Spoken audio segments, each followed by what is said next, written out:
Annyeong! What's up, everybody? It's your girl Amy, A-M2, and I'm here today with yet another reaction video. And today I'm going to be reacting to Dreamcatcher or Dreamcatcher's You and I music video. I like Dreamcatcher. They give me like very much old school J-rock vibes when I was more into J-rock and J-pop, but it's in Korean, so it like combines my current favorite genre with an old favorite genre, so I'm really a huge fan of Dreamcatcher. I'm not gonna lie, I don't know any of the members at all, really. Like, it sounds so horrible, but at this point and at this stage in my career, I don't have time to learn the names of every single member of every group I listen to. I try, but like, you could ask me about American artists, and I don't know who the hell any of them are either, so there's that. Bear with me. Please leave in the comments the names of their members and what they do if you'd like, because that would be totally helpful. I really would like to learn them. If you want to point them out for me, that'd be awesome. But without further ado, let's go on and react. So we're going to put on my Sennheisers and check it out. 3, 2, 1, a go.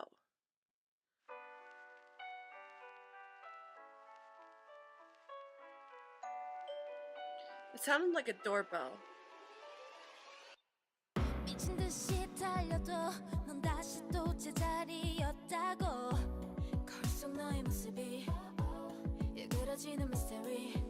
I like the octave.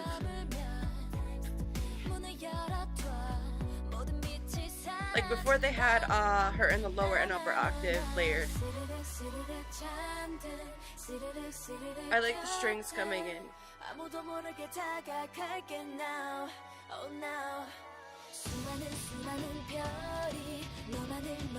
This is a really good build up. Ooh, that's pretty.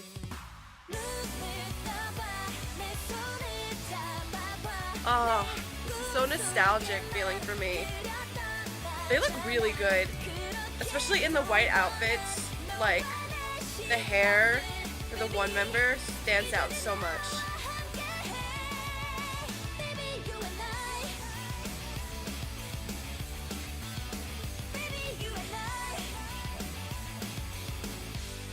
Is she conjuring spirits?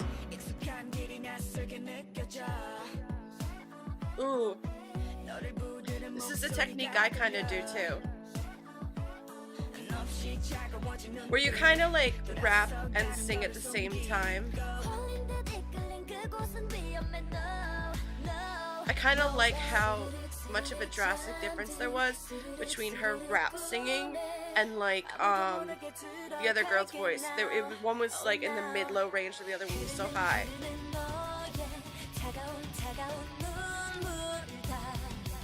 And slowly like the notes keep going further, raising it up.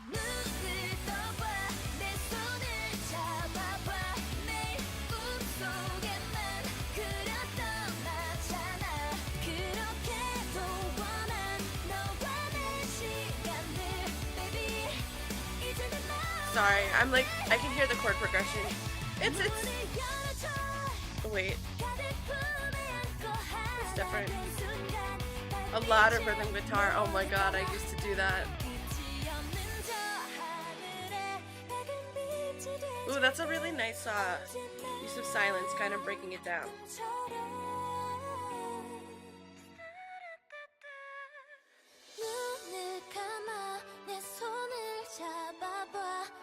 I really like that, like, just solo vocal part. And the dance is really cool with like the handkerchiefs or bandanas, scarves, whatever they are. Especially again in the white outfits, the red, it stands out so far.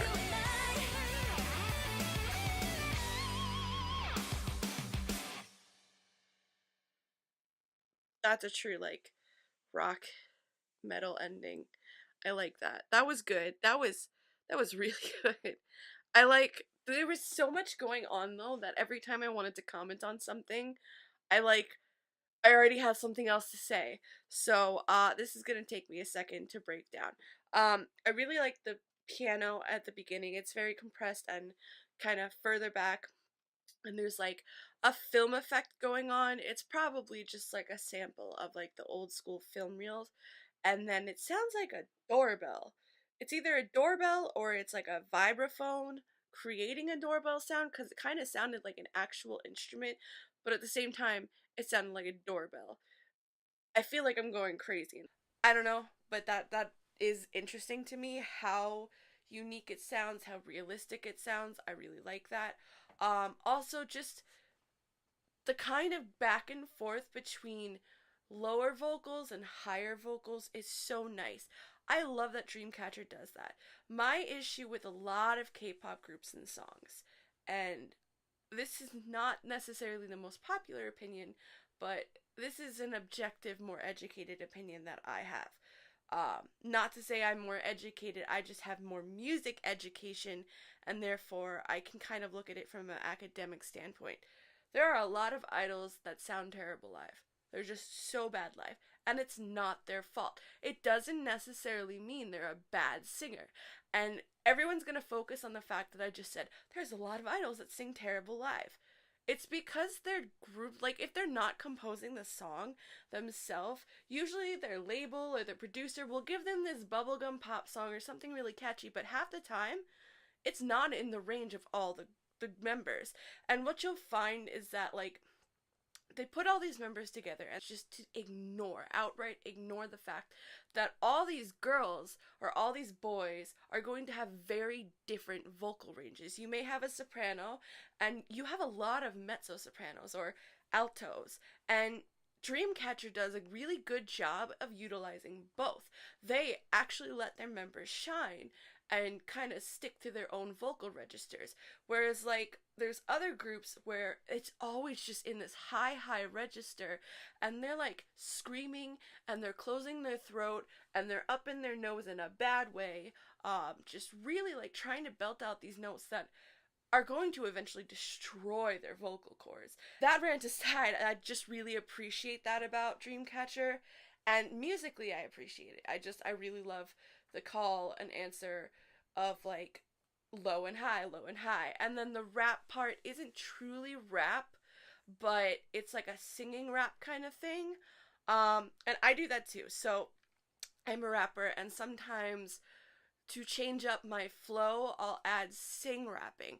You're actually using pitches. You're on pitch. And so the member is on pitch and she has harmonies behind her, but she's still using more of her speaking voice on those pitches, and so like I call it sing rapping. I do that sometimes, and I really like that.